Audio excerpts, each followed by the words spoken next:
नमस्कार जंटू में स्वागत आपका। मैं हूं योगेंद्र। आप देख रहे हैं खास खबर। खास खबर में हम बात करेंगे ईरान इजराइल युद्ध की। लगातार युद्ध में ये संभावनाएं जो बन रही थी कि 1 दिन 2 दिन 5 दिन का युद्ध होगा, लेकिन ये खिंचता जा रहा है और इसका दी एंड कब होगा, ये स्क्रीन पे कब आएगा, ये सबको इंतजार है। लेकिन फिलहाल कहना बहुत मुश्किल है कि कब इसका एंड होगा। खैर, दोनों तरफ से तल्खियां तो हैं। बम्बारमेंट भी इसी तरह से हो रहा है। जिनके पास जो वेपन्स है उसको बारी बारी से उसे उपयोग किया जा रहा है। ट्रम्प साहब लगातार कह रहे हैं कि हमने उनका एयरफोर्स स्ट्रक्चर और नेवल दोनों को तबाह कर दिया, उनके पास में कुछ भी नहीं बचा है। लेकिन इजराइल हो चाहे अमेरिकन बेस हो, वहां लगातार ईरान भी हमले कर रहा है। खैर, युद्ध की स्ट्रेटेजी और उसको लेकर के जो बयान है, क्या वाकई ये भी एक रणनीति का हिस्सा है, उसको लेकर हम चर्चा करेंगे। और हमारे साथ इस वक्त लेफ्टिनेंट जनरल एस कटेवा साहब हैं, ब्रिगेडियर विजय धीमान साहब हैं, एयर कॉमोडोर चंद्रमौली साहब हैं। सभी का स्वागत है। और बड़ी बारीकी से, क्योंकि युद्ध को हर आदमी का इंटरेस्ट भी होता है, वो देख रहे हैं लगातार। जन टीवी के दर्शकों को वो बता भी रहे हैं कि क्या रणनीति होती है युद्ध की। मैं दीवान साहब आपके पास में आना चाहूंगा। आपने पीएचडी भी की है खासकर ऐसे इश्यूज को लेकर के। मैं एक बात यहाँ समझना चाहूंगा कि युद्ध में ठीक है, आदमी मेंटली प्रिपेयर होता है कि जो वेपन जिसके पास में उसका अटैक होगा, लेकिन यहाँ एक चीज और मैं पैरेलल देख रहा हूं, बयानबाजी के अटैक। क्या वाकई ये भी एक कोई हिस्सा हो सकता है इसका? देखिए, युद्ध में बहुत कुछ होता है और it's a fog of war. और यहाँ पे इसको समझने के लिए हमको इसको दो भागों में बांटना पड़ेगा। एक है साइकोलॉजिकल वॉरफेयर और एक है काइनेटिक वॉरफेयर। साइकोलॉजिकल वॉरफेयर है जो बयानबाजी होती है, जैसे आपने बताया, और काइनेटिक वॉरफेयर जो आर्म फोर्सेस एक्चुअली ग्राउंड पे लड़ती हैं। तो इसलिए मैं कहता हूं कि अगर इनका हमने ठीक से मूल्यांकन करना है तो हमें instead of listening to only the politicians या दोनों तरफ से जो बयान आते हैं, हमें जो दोनों प्रवक्ता हैं, चाहे वो ईरानियंस हैं या अमेरिकन हैं, ये डेली ब्रीफिंग करते हैं मॉर्निंग में, इनको भी सुनना चाहिए, तब हमें इनका समझ में आएगा।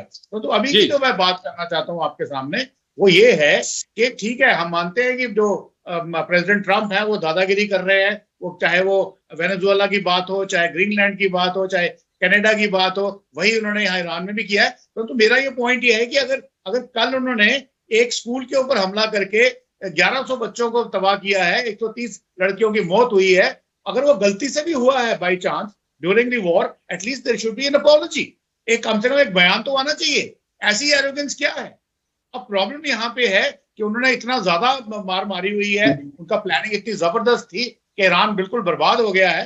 परंतु इसके अलावा आज सुबह एक अमेरिकन न्यूज़पेपर में एक लीक आया है जो पेंटागन से मिला है, और उस लीक में बताया जा रहा है कि हेग्सेथ ने बड़ा क्लियरली बताया है ट्रंप को कि देखिए, हमारे जो टैक्टिकल ऑब्जेक्टिव्स थे वो सारे के सारे नियर मोर और लेस मीट हो चुके हैं, और जो स्ट्रेटेजिक ऑब्जेक्टिव था रजीम चेंज का, वो तब तक नहीं हो सकता जब तक हम बूट्स ऑन ग्राउंड ना करें। और बूट्स ऑन ग्राउंड के लिए हमें कम से कम 2 लाख सैनिकों की जरूरत होगी, और अगर 2 लाख सैनिकों का हम ऊपर उतारते हैं तो हमें तैयार रहना पड़ेगा कम से कम 15,000 कैजुअलिटीज के लिए। तो इसलिए ये एक इशू ऐसा है कि 15,000 बॉडी बैग अगर अमेरिकन लैंड पे जाएंगे तो ये ट्रंप को एक्सेप्टेबल। नंबर 2 जो इकोनॉमिक कॉस्ट है। अभी कुछ लोग बोलते हैं कि अगर ऑयल प्राइसेस बढ़ रही हैं तो अमेरिका को फायदा हो रहा है, उनकी ऑयल कंपनीज को फायदा हो रहा है। मैं ऐसा नहीं मानता। वो कंपनीज को शायद फायदा हो सकता है, और वो ट्रेडर्स हो सकते हैं, इंडस्ट्रियलिस्ट हो सकते हैं, बनिए हो सकते हैं, परंतु जहां तक अमेरिका की जनता का सवाल है, ऑलरेडी इन्फ्लेशन टच कर रही है 6%, और ऑयल ऊपर जाएगा तो और जाएगा। तो ट्रंप में अंदर मजबूरी है किसी तरीके से युद्ध को खत्म करें, एक फेस सेविंग दिखा के कि देखिए हमारे टैक्टिकल ऑब्जेक्टिव्स हो गए, अभी हम जा रहे हैं। और तीसरा जो है, वहां पे उनकी जो इलेक्शंस है, अगर इलेक्शन में मान लो ये हार जाता है मिड टर्म इलेक्शन में, तो ट्रंप की इम्पीचमेंट भी हो सकती है। तो ऐसी चीजें चलते ट्रंप इस वक्त बहुत जबरदस्त प्रेशर में है। दूसरी तरफ जो अगर हम देखें कि ईरान की तरफ से क्या बयान आ रहे हैं मुश्तबा के बारे में, वो बड़ा ओपनली बोल रहे हैं कि मैं 30 दिन का नोटिस देता हूं अमेरिका को, सारे वेस्ट एशिया के बेसिस, मतलब अमेरिका वेस्ट एशिया के अंदर जो 11 कंट्रीज में उनके 19 बेस हैं, सबको सबसे विड्रॉ करिए 30 डेज नोटिस, नहीं तो मैं यूज करूंगा न्यूक्लियर बॉम्ब का। मेरे पास जो 450 किलो यूरेनियम एनरिच्ड है, उसका मैं बॉम्ब तैयार कर सकता हूं। अब वो बॉम्ब तैयार कर सकते हैं, नहीं कर सकते हैं, हमें अभी तक इसका कोई पता नहीं है, कोई क्लैरिटी नहीं है। कितनी डिस्ट्रक्शन हुई ऑपरेशन मिडनाइट नवंबर में, हमें पता नहीं है। परंतु ये एक जो एक किस्म का बयानबाजी है, ये बता रही है कि यार समझौता होना बिल्कुल पॉसिबल नहीं है। परंतु जो ट्रंप की आज की स्थिति है, हो सकता है ये जो सारी गेम बनी है, ये जो लीक है पेंटागन का, ये डेलिबरेट लीक हो अपनी डोमेस्टिक कंस्टिट्यूंसी को ये बताने के लिए कि देखिए टैक्टिकल ऑब्जेक्टिव्स तो हमारे हो चुके हैं, अभी हम बाहर जा रहे हैं। और अगर बाई चांस ये होता है, ट्रंप ऐसा करते हैं, तो देखिए ईरान के पास एक अनड्यू लेवरेज आ जाएगी पूरे के पूरे वेस्ट एशिया के ऊपर, चाहे वो न्यूक्लियर बॉम्ब के साथ है या उसकी एक डिक्लेयर्ड विक्ट्री आ जाएगी जो वो पूरी दुनिया को तबाह करेगा इसके बाद। इसलिए मानवता के लिए ये बहुत बड़ा खतरा होगा और इसके जो दूरगामी परिणाम है एट अ लेटर डेट, क्योंकि फिर ईरान और बोल्ड हो जाएगा आत्मघाती हमले करने के लिए, may be on American main land also, जैसे 9/11 हुआ था। तो ऐसी स्थिति में युद्ध जो है वो वर्ल्ड वॉर भी हो सकता है, न्यूक्लियर भी हो सकता है। तो इन एनी केस 100% मानवता के लिए खतरा होगा और एक बहुत ही बैड सिनेरियो होगा। जी बिल्कुल। मैं कटेवर सर आपके पास में आना चाहूंगा, क्या ये वर्ल्ड वॉर की ओर भी डाइवर्ट हो सकता है? क्योंकि दो देश या तीसरा देश, अगर हम अमेरिका को भी इसमें शामिल करते हैं, तो ये लड़ाई 14 देशों तक पहुंच चुकी है, जिसमें डायरेक्ट इनडायरेक्टली दूसरे मुल्क जिनके हित जुड़े हैं वो भी प्रभावित हो रहे हैं। तो क्या उस मोड़ पे जा रहे हैं कि द्वितीय विश्व युद्ध के बाद जो एक सोचा जा रहा था कि तीसरा विश्व युद्ध होना बहुत मुश्किल होगा, लेकिन ये आहट उसकी कह सकते हैं हम?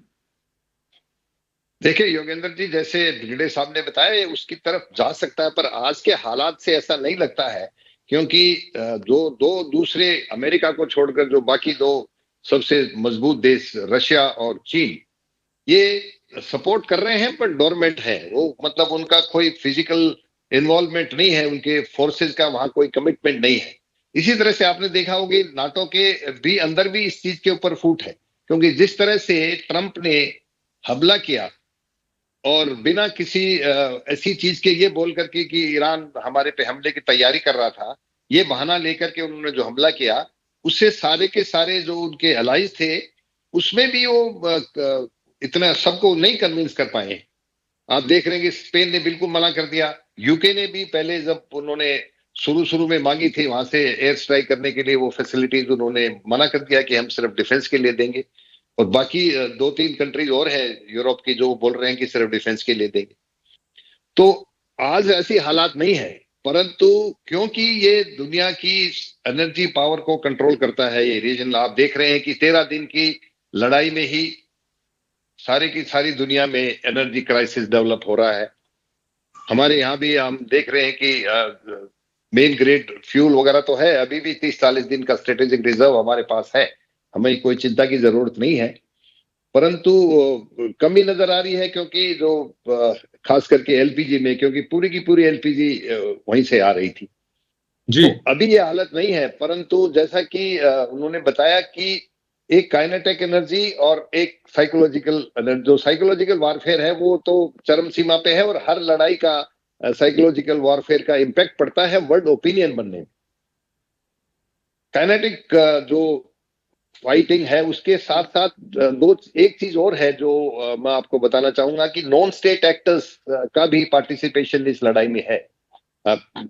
यूएस और इजराइल की तरफ जो कुर्ड्स है, ईरान के रिबेल्स हैं, उन्हें ये एक बार बात चली थी, ट्रंप ने बोला भी था कि इनको आर्मामेंट देकर के हम इन्हें तख्ता पलट कराने की कोशिश करेंगे, कि जो एक मेन स्ट्रेटेजिक एम था इनका चेंज ऑफ रिजीम, ये नहीं कर पाए क्योंकि रिजीम के जो मेन लीडर्स थे, मिलिट्री लीडर्स और रिलीजियस और बाकी जितने इंपॉर्टेंट आईआरजीसी के सब इंपॉर्टेंट लीडर्स मारे गए, परंतु सेकंड लाइन है उनकी, वो उनके बाद में थर्ड लाइन है, उनके सक्सेशन प्लान ऑलरेडी बना रखे थे ईरान ने। जो जून की लड़ाई के बाद ईरान को पता था कि ये फिर से लड़ाई करेंगे, क्योंकि जून में जो लड़ाई की थी उसका कोई हल नहीं निकला था, सडनली 12 दिन के बाद सीज फायर डिक्लेयर हो गया था। तो जो और इनकी तरफ, ईरान की तरफ नॉन स्टेट एक्टर्स, एक हमास है पैलेस्टाइन के, वो तो बिल्कुल अभी काफी कमजोर हैं, तो उनका ज्यादा पार्टिसिपेशन नहीं है, और हिजबुल्लाह जो लेबनान से में स्थित है, वहां पे भी इजराइल ने काफी मारकाट की।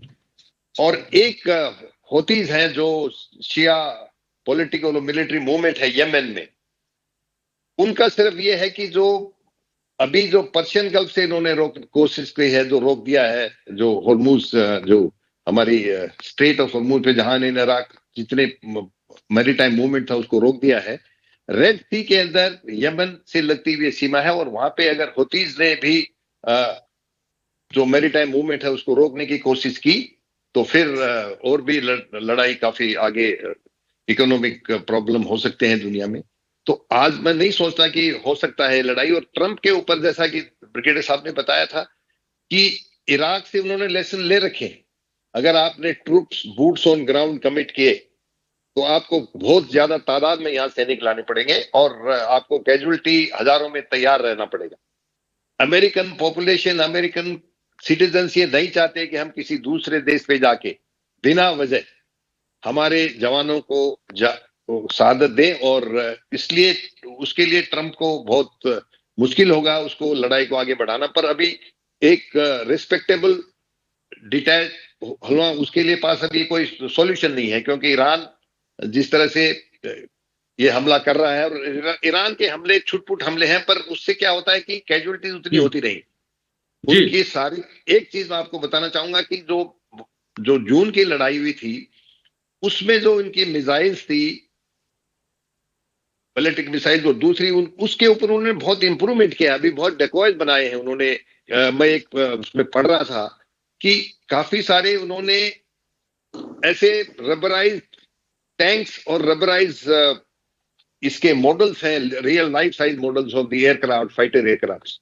उन्हें सिर्फ आप इन्फ्लेट करके आप जगह जगह पे लगा दोगे तो दूर से ऐसे लगेगा कि ये ईरान के जो सैटेलाइट पिक्चर्स में लगेगा कि ईरान के फाइटर जेट्स की कोई बेस है या टैंक्स की खूब सारी बड़ी कोई तादाद है, और वो बिल्कुल कुछ भी नहीं है।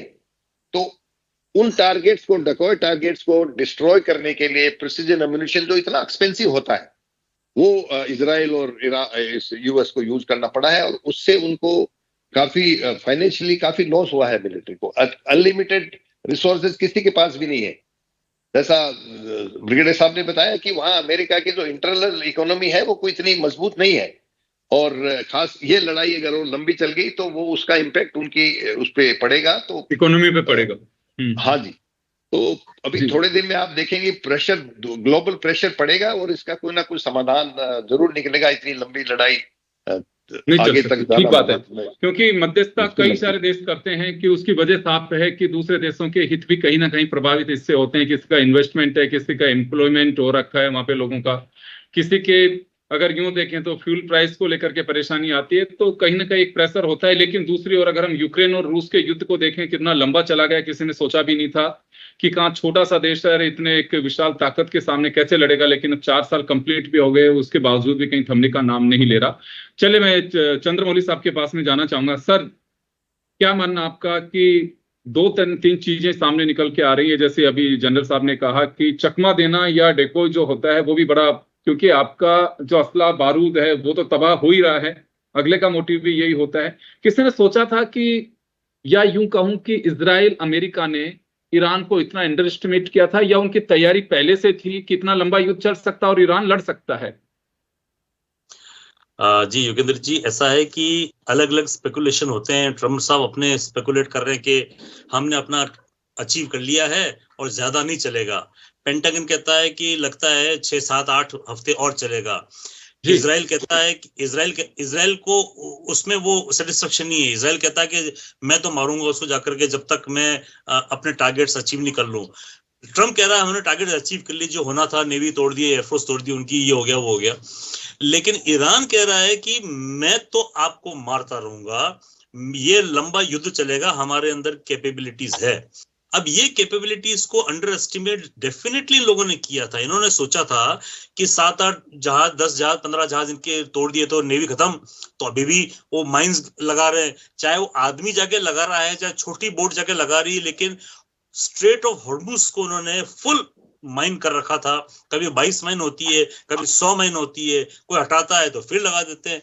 तो हॉर्मुज में, और उसमें जहाज भी टूटे उनके। तो ये नेवी जो खत्म हो गई, लेकिन नेवी का एक पार्ट चल रहा है। एयरफोर्स, इनकी एयरफोर्स खत्म हो गई, जहाज नहीं उड़ पा रहा है, ये बेशक सही है। लेकिन इनके जो मिसाइल्स हैं वो डेफिनेटली कोने से कहीं से निकल के, आप देखो आप कि इजराइल पे अगर मिसाइल चलाता है, जस्ट फॉर आपके दर्शकों के लिए बताता हूं कि अगर ये पश्चिम इस तरफ है, इधर ईरान है, अगर ये पश्चिम में मार रहा है मिसाइल, पश्चिम में इजराइल है, ईरान के बॉर्डर पे तो मिसाइल रखेगा नहीं, क्योंकि वहां पे खतरा है, तो ईरान के 50-100 किलोमीटर अंदर है। अब वो मिसाइल टेक ऑफ करता है, वो बैलिस्टिक मिसाइल है तो ऊपर जाएगा और फिर नीचे आएगा, और अगर क्रूज मिसाइल है तो पहले क्रूज करेगा, फिर ऊपर जाकर मारेगा ऊपर से। तो जब चलता है तो पहले इराक आता है। इराक के अंदर कौन बैठा हुआ है? यूएस की गवर्नमेंट, सपोर्टिंग गवर्नमेंट बैठी हुई है, और उनके कुछ 1-2 बेस भी हैं, तो कुछ उनको मारेंगे। लेट्स से 100 मिसाइल फायर किए। 100 मिसाइल बहुत बड़ी चीज होती है टू गो टू इजराइल। कितना किलोमीटर का एरिया है, डिस्टेंस है, तो 20-25 यहाँ टूट गए। आगे गए, आगे जॉर्डन बैठा हुआ जो उनका बच्चा है, ऊपर उसके वो बैठा हुआ सीरिया, उधर उनकी सरकार चली गई, असद सब जग गए, तो उधर तोड़ेंगे उसको। अब जब इजराइल के पास पहुंच रहा होगा, तो इजराइल पतली कंट्री है, तो मेडिटेरेनियन के अंदर यूएस के जहाज हैं जो मिसाइल से इसको तोड़ेंगे, बिकॉज उन्होंने जिम्मेदारी ले रखी है कि हम आपको सपोर्ट करेंगे, आपकी रक्षा करेंगे। तो जब मिसाइल जब पहुंच रहे होते हैं, ये इजराइल पतला सा, तो पहुंचते इसको तोड़ते हैं। लेट अस से 100 में से 20 मिसाइल बच गए। अब इजराइल के खुद 3 टायर है अपना एयर डिफेंस सिस्टम, सो उनके आयरन डोम है, उनका आयरन बीम है, उनके खुद के छोटे मोटे मिसाइल्स हैं। लेट से 20 में से उन्होंने 15 तोड़ दिए। अब जो 4-5 जो बचे हुए हैं, उसमें भी कुछ जहाजों को लगता ही लगता है, मिसाइल को थोड़ा बहुत चर्रा भी लगता है, टेढ़े मेढ़े हो जाते हैं, तो टारगेट पे नहीं पहुंचे। लेकिन एक मिसाइल भी उनका अगर पहुंच के अगर ईरान की कैपिटल पे अगर आगे गिरता है, आई मीन इजराइल की कैपिटल पे आगे गिरता है, तो तेल अवीव में हंगामा होता है कि अरे एक मिसाइल गिर गया। और आप उनकी वीडियो देखो, आप वो बंकर के अंदर बैठे हुए हैं और इतनी भयंकर बदबू आ रही है। एक बंकर में अगर 100 आदमी होते हैं तो वहां 250 आदमी घुसे हुए हैं, बिकॉज कोई बंकर भी टूटा हुआ है कहीं और, तो उसमें इतनी बदबू हो रखी है, वो लेडीज और जेंट ऐसे नाक पे बंद करके वो घूम रहे हैं। तो हर जगह तकलीफ तो है, तकलीफ को झेलना यहूदियों को भी आता है और ईरानियों को भी आता है, क्योंकि कंट्रीज हमेशा लड़ाई के लिए हमेशा तैयार रहती है। तो आप देखो कि जैसे आपने जो प्रश्न किया हुआ है कि ये युद्ध जो है कितना चलेगा, नोबडी कैन स्पेकुलेट, पर लगता है कि ये 4-5 इतना जल्दी खत्म होने वाला नहीं है। हालांकि प्रेसिडेंट ऑफ ईरान ने अभी कहा है कि भाई मैं बातचीत करने को तैयार हूं, लेकिन 3 कंडीशन रखी हुई है। अब यूएसए जो कंडीशन रखता है वो ईरान नहीं मानता है। ईरान ने 3 कंडीशन जो रखी हुई है, अभी उसने रशिया को प्रेसिडेंट को रिंग किया, पाकिस्तान में रिंग किया, कल भी किया, आज भी किया। भाई मैं 3 शर्तें रखता हूँ। पहली शर्त है कि ईरान की सॉवरेनिटी को रिकॉग्नाइज किया जाए, हमारे राइट्स होते हैं। सेकंड थिंग, जो भी तूने तोड़ा है उसको सब को रिपेयर कर आकर के, तो भयंकर तबाही की है तो उसको रिपेयर कर। और तीसरी चीज उसने बोली हुई है कि इन फ्यूचर आप हमारे ऊपर अटैक नहीं करेंगे। अगर ये अब ऐसे ये शर्तें हैं, तो ये शर्त आज की शर्तें हैं। अगर ये शर्त अगर पहुंचती है ट्रम्प साहब के पास में इजराइल के ऊपर, इजराइल तो मानने वाला है नहीं चीज को, उसको क्या फर्क पड़ता है वो राइट्स माने ना माने, सोवरेंटी माने ना माने, उसको तो खतरा है अपनी यहूदी पॉपुलेशन के ऊपर कि तू आके हमको तोड़ेगा तो हम तेरे को छोड़ेंगे नहीं। इसलिए अमेरिका के ऊपर प्रेशर है। ऑयल 100 ब्रेंट ऑयल 100 से $120 पे पहुंचने वाला पर बैरल, वो एक बहुत महंगा होता है। 400 बिलियन उन्होंने जो बैरल है रिलीज किया इमरजेंसी कोटे के ऊपर। एंड आप यूनाइटेड नेशंस को देखो, कितना बदमाश, सिक्योरिटी काउंसिल को देखो, यूनाइटेड नेशन की सिक्योरिटी काउंसिल कहती है हम कहते हैं ईरान अपने अटैक मिडिल ईस्ट पे बंद करे। उन्होंने ये नहीं कहा कि अमेरिका बंद करो, उन्होंने ये नहीं कहा इजराइल बंद करो। उसके बच्चे 170 बच्चे, 7 टीचर्स मर चुके हैं, लेकिन उन्होंने वो नहीं कहा है कि भैया इसको बंद करो। वो कह रहा है इजराइल आप तोड़ना बंद करो, इसको आप बंद करो। What I am saying is कि ये कितना चलेगा वॉर, नोबडी कैन स्पेकुलेट, पर लगता है कि 4 से 5 हफ्ता और चल सकता है। बिल्कुल, इसमें कोई संदेह नहीं है। मैं एक बात जानना चाहूंगा मैं ब्रिगेडियर साहब आपसे, अभी जैसे चंद्रमौली साहब कह रहे हैं कि 3 कंडीशन उन्होंने रखी हैं ईरान गवर्नमेंट ने, ये बिल्कुल इन्होंने अपनी ओर से रखा, लेकिन आपको लगता है कि युद्ध की इस स्थिति के अंदर अमेरिका और इजराइल इन चीजों को मानेंगे? क्योंकि तीनों की तीनों बातें हैं कि आप हमारा जितना भी रेस्ट्रो है उसका रिपेयर करेंगे, आप हमारी संप्रभुता पे कोई किसी तरह का कुटाराघात नहीं करेंगे, हमारी आइडेंटिटी रहेगी, और दोबारा भविष्य में आप कभी हमारे पे अटैक नहीं करेंगे। तो ये सब चीजें आपको लगता है कि युद्ध की मध्यस्थता कोई भी कर पाएगा और इसमें सब चीजों में सफलता होगी, या फिर कंटिन्यू ये तो युद्ध चलता ही रहेगा अभी तक? देखिए, मीडिएशन का तो मेरे ख्याल में आज की स्थिति में जो है मीडिएशन का सवाल ही पैदा नहीं हो जी। इसका रीजन ये है कि जैसे अभी कोमोडोर साहब ने आपको बताया कि 3 शर्तें हैं, ये एक शर्त तो इसमें निकल गई, वो ये थी कि 30 दिन के अंदर आपने सारे के सारे बेसिस खाली करिए। जो आपके 19 बेस है 11 कंट्रीज में, वो ईरान में नहीं है, वो गल्फ कंट्रीज में है। अब मुझे बताइए वो उनके कहने पे क्यों खाली करेगा? क्या आप उनको न्यूक्लियर प्रोग्राम की धमकी दे रहे हैं? फिर उनसे जो रिपेरेशन मांगी है वो क्या रिपेयर नहीं करिए? बोला $500 बिलियन की इंडेमनिटी दीजिए। इंडेमनिटी हारा हुआ देता है कि जीता हुआ देता है? तो इस ऐसी स्थिति में अमेरिका का मानना इज आउट ऑफ क्वेश्चन। अब जहां तक ईरान की बात है, क्योंकि उनके ऊपर अटैक हो रहा है, उनका बुरा हाल हो रखा है, उनकी हर चीज डिस्ट्रॉय हो रखी है, और अभी उनके desalination plants, energy generation plants के ऊपर अटैक हो रहा है, उनके ऊपर भी कर रहे हैं। खरग आइलैंड के ऊपर उनकी जो फैसिलिटी है जिसमें 80% ऑयल जो वर्ल्ड को एक्सपोर्ट करते हैं, उसके ऊपर भी फिजिकल स्पेशल फोर्सेस एक्शन की तैयारी है।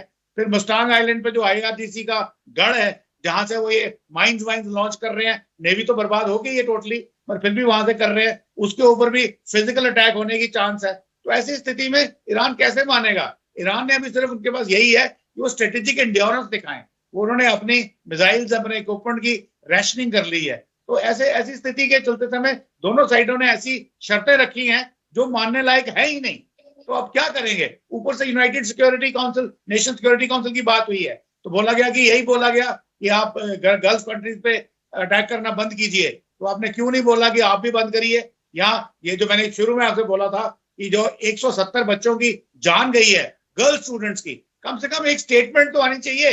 अगर आपका रवैया ये है कि आपको बिल्कुल दुख नहीं हो रहा कि आपने गलती से किसी को अटैक कर दिया है, हो सकता है वहां पे इरानियंस की कोई मिसाइल पोजीशन हो, कोई लॉन्चर हो, कुछ हो, मैं उसको निगेट नहीं करता, परंतु फिर भी जो जाने गई हैं वो बच्चों की गई हैं। बच्चे थोड़ी आपके साथ लड़ रहे थे, और वो भी गर्ल चिल्ड्रन। तो इसलिए एक स्टेटमेंट तो आनी चाहिए थी। तो ऐसी स्थिति में अगर आप बोले, ओमान ने फिर से कोशिश की है कि हम मीडिएशन करते हैं, और कंट्रीज भी बोल रहे हैं कि हम मीडिएशन की ट्राई करते हैं, बट यहाँ पे मुझे लगता नहीं कि मीडिएशन की कोई पॉसिबिलिटी है। ऊपर मुस्तफा साहब कहाँ हैं वो किसी को नहीं पता। वो कंट्री हेड तो बन गए, तो क्या ये ईरान की एक कोई स्ट्रेटेजिक मूव थी कि बताने के लिए कि हाँ हमारे पास सुप्रीम लीडर है, परंतु कहाँ है पता नहीं, क्योंकि पता नहीं CIA और मोसाद कब एक्शन करे और उनको एलिमिनेट कर दे। तो ऐसी स्थितियों में जो ट्रस्ट डेफिसिट की जो बात होती है, वहां मीडिएशन का कोई स्कोप ही नहीं होता। और मैं ये फिर से बोलता हूँ कि ये स्थिति जो है it's a disaster for humanity. जी बिल्कुल आप सही कह रहे हैं, क्योंकि मुझे नहीं लगता कि ये प्रेशर किसी भी तरह का कोई मानने को तैयार है, ना पीछे हटने को तैयार है। मैं सबसे बड़ी बात एक और कहना चाहूंगा, क्योंकि एक वहां से एक इस तरह का आदेश जो कहा जाता है कि मुस्लिम सियाओं में अगर वो डिक्री अगर कहीं जारी कर दी जाती है तो उसके बाद में उसमें बैक होना बहुत मुश्किल है, और ये कहा जाता है कि अंतिम क्षणों तक लड़ाई लड़नी है, और उसके बाद में अगर शहादत भी होती है तो कोई परवाह नहीं है। उनका अपना जो रूल है, हमने बात भी की थी जनरल साहब के साथ में उस वक्त। तो सर लगता है आपको कि जिस तरह से अपने अपने हमारे यहाँ फतवा कहा जाता है उसको, तो वो जारी होने के बाद में ईरान किसी भी कीमत पर बैक होगा।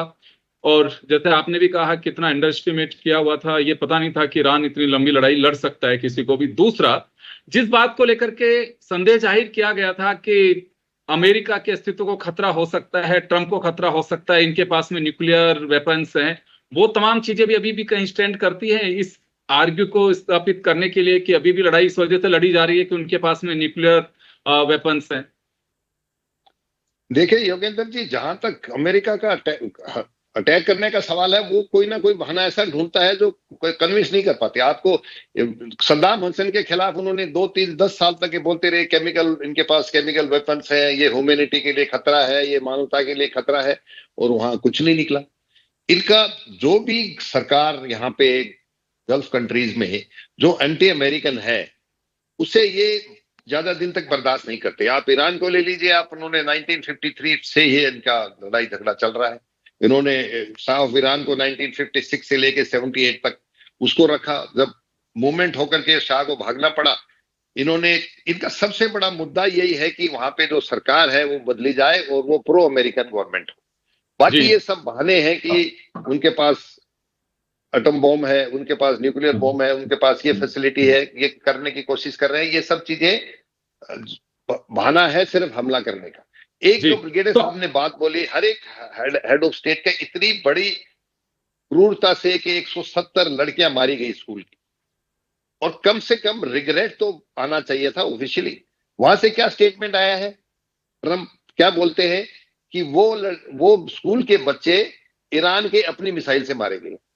इसको कौन विश्वास करेगा, कौन इसको मानेगा जी? तो इससे क्या हो गया कि इसे हरकतों से, चाहे पूरी दुनिया, क्योंकि अमेरिका आज बहुत पावरफुल कंट्री है और ओपनली उनसे कोई उनके खिलाफ बोलना नहीं चाहता, परंतु सारी दुनिया इस बात से कन्विंस है कि वो जो एक क्रूरता का जो उन्होंने एक अटैक हो गया था, गलती, लड़ाई में कोलेटरल डैमेज होते हैं, कितने इनोसेंट लोग मारे जाएंगे, परंतु इंटेंशन नहीं होता उनको मारने का। तो अमेरिकन जो स्पोक्स पर्सन था उसे एक बार इसकी जरूर माफी मांगनी चाहिए। बिल्कुल, क्योंकि देखिए ये एक सबसे बड़ी बात आ रही है और अमेरिकन से इस बात को लेकर के कहीं उनको, मुझे नहीं लगता कि पछतावा है इतने दिन बाद भी अगर इस बात पे कुछ नहीं है। मैं चलिए 30 सेकंड का वक्त मैं देना चाहूंगा चंद्रमौली सर आपको। यहाँ आपको लगता है कि एक जो सिंपैथी होती है खासकर इन घटनाओं के बाद में, अमेरिका ने जो दावे किए थे कि इनके पास में जो वेपन्स हैं वो घातक वेपन्स हैं, मानवता के लिए घातक हैं, वो सब चीजें, अभी तक ऐसा कोई उपयोग हुआ दिखाई नहीं दे रहा। तो यहाँ कुछ लगता है आपको कि अमेरिका में भी इस बात का विरोध हो रहा है कि ट्रंप ने ये युद्ध थोपा है अपनी ओर से, अमेरिकन से इस बात को लेकर के परेशान भी हैं। जो घटना हुई 170 बच्चियों का जो जिक्र कर रहे हैं स्कूल की, वो भी एक कारण है। तो यहाँ अमेरिका पे इस तरह का कुछ मेंटली कुछ या नैतिकता का, हालांकि युद्ध में नैतिकता जैसी कोई चीज नहीं होती है, ये कोई प्रेशर आ सकता है? डेफिनेटली नवंबर में इनके इलेक्शन है और ट्रंप का बहुत ही मुंह की खानी पड़ेगी इसके लिए, बहुत उसको मशक्कत करनी पड़ेगी अगर उसको सरवाइव करना है पॉलिटिक्स के अंदर। ये होने वाला, नेतन्याहू साहब का भी ये बुरा हाल होने वाला है। ये तो प्रेडिक्शन भी लोगों ने किया हुआ है, एस्ट्रोलॉजर्स ने भी किया हुआ है। तो ये जो स्कूल वगैरह तोड़ना, ये नहीं, इन्होंने शुरू जब किया था, इन्होंने रिजीम चेंज करेंगे कि इनके पास न्यूक्लियर, तो न्यूक्लियर तो इसके पास में है। वो खुद कह रहा है, ईरान कह रहा है कि मेरे पास 450 किलो यूरेनियम है, मैं तो, अगर आप यहाँ से ये बेसेस खाली नहीं करोगे तो मैं आपके किसी बेस के ऊपर गिराऊंगा न्यूक्लियर वेपन। उसके बाद में ईरान एनिहिलेट हो जाएगा, यानी पूरी तरह से तबाह हो जाएगा, वो बात अलग है, लेकिन वो तो मरने के लिए तैयार है। तो ये कह रहा है कि 450 किलो मेरे पास एनरिच यूरेनियम है। देखिए भाई, उनके पास में लॉन्च व्हीकल अगर नहीं होता है, लॉन्च व्हीकल मतलब कोई मिसाइल ड्रॉप करने वाला अगर सिस्टम अगर नहीं है, तो इस मिसाइल के अंदर वॉरहेड की जगह अगर वो क्रूड ये अगर डाल देते हैं, फिसाइल मटेरियल जो होता है, एनरिच यूरेनियम जो होता है, अगर वैसे डाल दें, वो जाके के अगर पहुंच के फट जाए तो उस एरिया में वैसे तबाही हो जाती है। बिकॉज जो फिसाइल मटेरियल होता है वो रेडिएशन ऐसे निकलता है, इधर निकलता, फैलता फैलता फैलता उस पूरे एरिया के अंदर वो तबाही कर देता है। तो मैं माफी चाहूंगा सर मैं माफी चाहूंगा क्योंकि समय का अभाव है। मैं रोकना चाहूंगा तमाम अतिथियों को, क्योंकि इसको लेकर के हम लगातार चाहते हैं कि चर्चाएं बनी रहें, अपडेट भी होते रहें, क्योंकि मीडिया रिपोर्ट से एक बहुत बड़ा आधार है जिनके आधार पे पब्लिक के पास में चीजें पहुंच रही हैं। लेकिन ये बात तय है कि ना केवल एशिया, दुनिया के कई मुल्क ऐसे हैं जो इस युद्ध से प्रभावित हो रहे हैं। और फिलहाल हमारे विश्लेषकों का मानना है कि दी एंड स्क्रीन पे आएगा, ये कहना बहुत मुश्किल है। कितने दिन चलेगा, कब तक चलेगा, ये बहुत कोई भी कहने को तैयार नहीं है। चलिए, सभी का बहुत बहुत शुक्रिया और खास खबर में इतना ही। दीजिए इजाजत, नमस्कार।